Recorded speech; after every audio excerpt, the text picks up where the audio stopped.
अलैका या सय्यदी या रसूल अल्लाह अस्सलातु वस्सलामु अलैका या सय्यदी या हबीब अल्लाह। हज़रत अनस रज़ी अल्लाह ताला अन्हु से रवायत है कि नबी अकरम सल्लल्लाहु अलैहि वसल्लम ने इरशाद फरमाया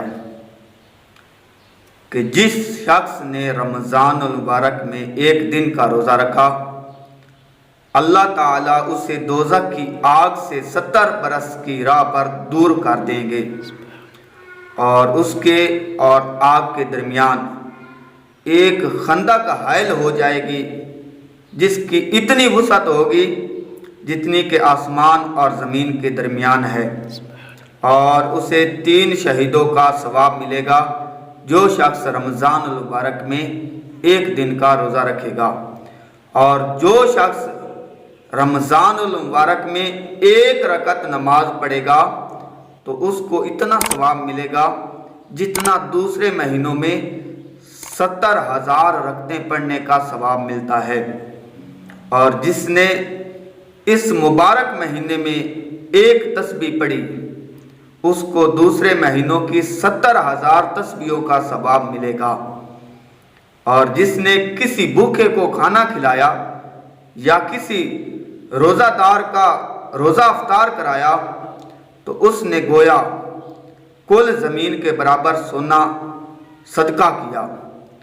और जिसने किसी नंगे को कपड़ा पहनाया, क़यामत के दिन उसे 70 खलअतें अता होंगी। और जिस शख्स ने किसी मोमिन की ज़ियारत की उसने गोया खुद मोहम्मद सल्लल्लाहु अलैहि वसल्लम की ज़ियारत की। और जिसने नबी अकरम सल्लल्लाहु अलैहि वसल्लम पर एक बार दुरूद भेजा उसने गोया 1,00,000 दुरूद पढ़ा। जिसने इस महीने में नबी अकरम सल्लल्लाहु अलैहि वसल्लम पर एक बार दुरूद भेजा उसने गोया 1,00,000 दुरूद पढ़ा। और जन्नत के हम सब लोग तलबगार होते हैं कि या अल्लाह हमें जन्नत अता फरमा, लेकिन जन्नत किन की तलबगार है?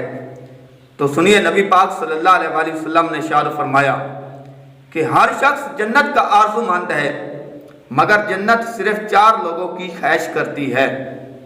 जिसने रमज़ान के रोज़े रखे, जिसने कुरान हकीम की तिलावत की, जिसने भूखे को खाना खिलाया और जिसने नंगे को कपड़ा पहनाया। ये 4 लोग नबी पाक सल्लल्लाहु अलैहि वसल्लम ने इरशाद फरमाया कि जन्नत इनकी ख्वाहिशमंद है कि ये लोग मेरे अंदर दाखिल हों, मेरे अंदर आएँ। तो हज़रात गिरामी, हमें चाहिए कि हम गरीबों का ख्याल रखें और रोज़ेदारों का रोज़ा अफ्तार करवाएं, कुरान मजीद की तिलावत करें और नंगे को कपड़े पहनाएं। अल्लाह करीम अमल की तौफीक अता फरमाए।